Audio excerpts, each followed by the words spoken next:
Desa hiduplah seorang wanita yang bernama Ayu bersama dengan ayahnya.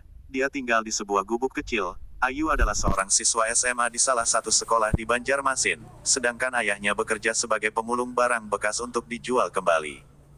Di sekolah Ayu sering diejek teman sekelasnya karena dia seorang anak pemulung. Namun itu tidak mematahkan semangat Ayu untuk menyelesaikan pendidikannya. Pada saat ayahnya bekerja untuk mencari barang bekas, Ayu selalu ingin ikut untuk membantu ayahnya, karena melihat kondisi ayahnya yang kurang sehat, namun ayahnya selalu melarang Ayu untuk membantu ayahnya. "Ya, Ayu ikut ya untuk membantu ayah mencari barang bekas," kata Ayu kepada ayahnya. "Tidak anakku, kau tidak usah ikut sama ayah, kau tinggal saja di rumah untuk belajar," kata sang ayah. Ayu pun menurut apa yang dikatakan ayahnya, karena dia tidak ingin menyakiti perasaan ayahnya. Sering sekali Ayu meminta kepada ayahnya untuk ikut mencari barang bekas, tetapi tetap saja, sang ayah tidak memberikan izin kepada anaknya untuk membantunya. Pada suatu saat, sang ayah pulang dari pekerjaannya dan langsung duduk di atas tumpukan kardus yang berada di samping pintu masuk rumahnya sambil menoleh ke kiri ke kanan untuk mencari buku dan dijadikan kipas, karena pada saat itu terik matahari sangat panas. Setelah menemukan buku, maka dijadikanlah sebagai kipas tangan dengan menggoyang buku itu ke dekat wajah sang ayah. Namun ada beberapa lembar kertas terlempar dari dalam buku tersebut. Setelah itu sang ayah mengambil kertas itu dan membukanya. Alangkah terkejutnya sang ayah. Ternyata itu adalah hasil nilai ulangan Ayu, dan semuanya mendapatkan angka merah atau nilai yang buruk. Sang ayah pun langsung memanggil anaknya, "Ayu," dengan nada yang keras.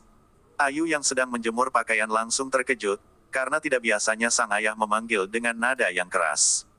"Iya ayah, sebentar," sahut Ayu sambil menuju ke hadapan ayahnya. "Apa ini Ayu?" Petik 2. Itu nilai ulangan Ayu ayah," sahut Ayu dengan rasa takut. "Kenapa nilaimu seperti ini? Apakah kami tidak pernah belajar di rumah apabila ayah pergi bekerja?" Ayu pun menjawab, Ayu tidak bisa mengerjakan soal yang diberikan ibu guru, karena Ayu tidak mempunyai buku paket seperti teman-teman. Sang ayah pun meneteskan air mata seraya memeluknya anaknya dan berkata, "Maafkan ayah nak, ayah tidak mampu membelikanmu buku. Bahkan kadang-kadang ayah pun tidak bisa memberikanmu uang jajan sekolah." Ayu pun ikut meneteskan air mata dan berkata, "Maafkan Ayu ayah, mungkin Ayu tidak bisa lagi melanjutkan sekolah. Karena ayah kan tahu, menempuh pendidikan harus memerlukan uang. Dan jangankan biaya sekolah, untuk keperluan kita sehari-hari saja tidak tercukupi." Sambil melepas pelukan, sang ayah pun berkata, "Kalau kau tidak sanggup lagi untuk menjalaninya, ayah pun tidak bisa melarangmu untuk berhenti sekolah." Kemudian ayah bersandar di tumpukan kardus sambil meratapi nasibnya. "Inilah nak takdir yang harus kita jalani," kata sang ayah dengan nada lesu. Sejak saat itu, karena Ayu sudah tidak sekolah lagi, maka Ayu pun ikut ayahnya untuk memulung barang bekas. Saat gerobak sang ayah melewati depan sekolah Ayu, Ayu sangat sedih saat melihat keadaan sekolah dan kawan-kawan sekelasnya yang sedang beraktivitas di lingkungan sekolah. Dan teman-teman Ayu pun tidak mengetahui, bahwa anak gadis yang bersama seorang pemulung itu adalah Ayu. Sudah 1 minggu Ayu menemani sang ayah dan selama itulah Ayu tidak mengikuti pelajaran di sekolah. Karena hal itu, wali kelas Ayu pun menanyakan kepada teman-teman Ayu, kenapa Ayu tidak masuk kelas dalam 1 minggu ini. Namun teman-teman Ayu tidak ada yang tahu mengapa Ayu tidak masuk kelas. Wali kelas pun mengambil tindakan untuk mencari rumah Ayu. Berkat info yang didapatkan wali kelas pun menemukan alamat rumah Ayu. Dari kejauhan, wali kelas pun melihat Ayu yang sedang menyusun tumpukan kardus bersama seorang lelaki tua yang tidak lain adalah ayah Ayu. Dan wali kelas pun yakin kalau itu adalah rumah Ayu dan mendekatinya. "Selamat sore Bapak," kata wali kelas Ayu. Ayu pun menoleh ke belakang karena ada suara seorang tamu, dan alangkah terkejutnya. Yang datang tidak lain adalah wali kelas Ayu. Dengan rasa cemas, Ayu pun perlahan melangkah untuk mendekati sang ayah dan wali kelasnya. "Sore Bu, ada apa ya?" kata sang ayah. "Saya adalah wali kelas Ayu Pak," kata sang wali kelas. "Oh, silakan duduk Bu, maaf cuma beralaskan kardus," kata sang ayah.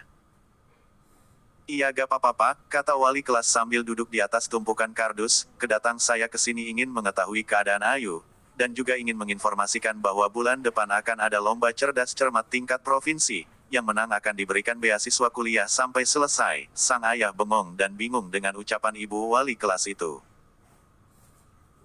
Ibu wali kelas pun melanjutkan pembicaraannya, tahun ini kan Ayu udah lulus sekolah nih Pak, nah ini kesempatan Ayu untuk mendapatkan beasiswa. Lagian kami juga memerlukan Ayu untuk mengharumkan nama sekolah di tingkat provinsi Pak. Sang ayah tambah bingung dan berkata, bagaimana Ayu bisa mengikuti lomba itu Bu? Di sekolah aja dia tidak bisa bersaing dengan teman sekelasnya apalagi di tingkat provinsi. Ibu wali kelas pun mengambil tas yang dibawanya dan mengeluarkan laptop dari dalam tas tersebut. Nah, ini padatan nilai Ayu Lestari selama ini. Dia selalu mendapatkan nilai 100 dan tidak pernah lengser dari peringkat 1 di kelasnya, kata ibu wali kelas sambil memperlihatkan data nilai di laptop. Lagi-lagi ayah dibuat bingung lagi dengan adanya data yang diperlihatkan ibu wali kelas tersebut. Sambil masuk dalam rumah untuk mengambil kertas yang berisi hasil ulangan Ayu yang mendapatkan nilai buruk. Kemudian sang ayah memperlihatkan kertas hasil ulangan tersebut kepada ibu wali kelas. Seraya berkata, nah ini nilai apa Bu? Petik 2. Ini bukan nilai Ayu Lestari anak Bapak, tetapi ini adalah nilai ulangan siswi ruangan sebelah. Memang namanya sama dengan anak Bapak, tetapi saya mengetahui anak ini. Karena anak ini menjadi sorotan para guru karena nilainya yang selalu jelek, kata ibu wali kelas Ayu. Sang ayah pun terkejut mendengar penjelasan ibu wali kelas, kemudian memanggil anaknya Ayu yang berdiri di samping dengan wajah menghadap ke bawah. Ayu, coba jelaskan apa maksudnya ini, kata sang ayah sambil menunjuk kertas hasil ulangan itu. Ayu pun mendekat dan langsung mencium lutut sang ayah dan berkata, maafkan Ayu ayah, selama ini Ayu berbohong kepada ayah. Nilai itu Ayu dapatkan di tempat sampah waktu menuju rumah, dan sengaja Ayu simpan di sela-sela buku agar ayah menemukannya. Dengan nada yang bersalah dan dengan tetesan air mata, Ayu menjelaskan alasannya mengapa melakukan hal itu. Ayu melakukan ini karena Ayu tidak tega melihat ayah banting tulang sendirian untuk memenuhi kebutuhan Ayu selama ini, dan karena ayah selalu melarang Ayu untuk ikut membantu ayah, makanya Ayu ingin berhenti sekolah agar dapat bekerja bersama ayah. Dan terpaksa melakukan kebohongan ini, sang ayah spontan memeluk sang anak dengan mata yang berkaca-kaca. Di samping itu, wali kelas pun ikut terharu atas perilaku Ayu yang rela mau putus sekolah demi membantu ayahnya. Kemudian wali kelas berkata, saya ikut terharu dan saya tahu Ayu adalah anak yang sopan dan berbakti kepada orang tua. Namun sayang sekali kalau Ayu tidak mengikuti kompetisi ini. Karena Ayu adalah anak yang pintar dalam hal mata pelajaran dan ini adalah kesempatan Ayu untuk mendapatkan beasiswa kuliah. Sang ayah menatap wajah anaknya dan bertanya, bagaimana nak? Ini adalah kesempatan buat kamu melanjutkan pendidikanmu ke jenjang yang lebih tinggi. Tidak ayah, Ayu hanya ingin membantu ayah. Ayu tidak tega melihat ayah banting tulang hanya untuk membiayai sekolah Ayu. Sang ayah pun berkata, ayah ikhlas kok, lagian ini juga adalah tanggung jawab seorang ayah untuk membiayai anaknya. Dan juga kalau memang Ayu tetap ingin membantu ayah dalam bekerja, maka ayah izinkan Ayu untuk membantu ayah. Tapi dengan syarat, Ayu harus tetap sekolah dan melanjutkan pendidikan Ayu. Ayu pun langsung memeluk ayahnya dengan rasa senang, dan berkata, terima kasih ayah. Ayu berjanji akan melanjutkan sekolah dan akan mewujudkan cita-cita ayah, karena melihat dan mendengarkan percakapan Ayu dan ayahnya. Sang wali kelas pun merasa senang dengan keputusan Ayu sambil berkata, Bapak tidak usah memikirkan biaya sekolah Ayu, masalah itu biar saya yang tangani, dan besok Ayu bisa masuk sekolah lagi. Mendengar seperti itu, sang ayah pun merasa senang dan mengucapkan terima kasih kepada wali kelas Ayu. Dengan demikian, wali kelas Ayu pun pamit pulang karena merasa masalah Ayu sudah terselesaikan.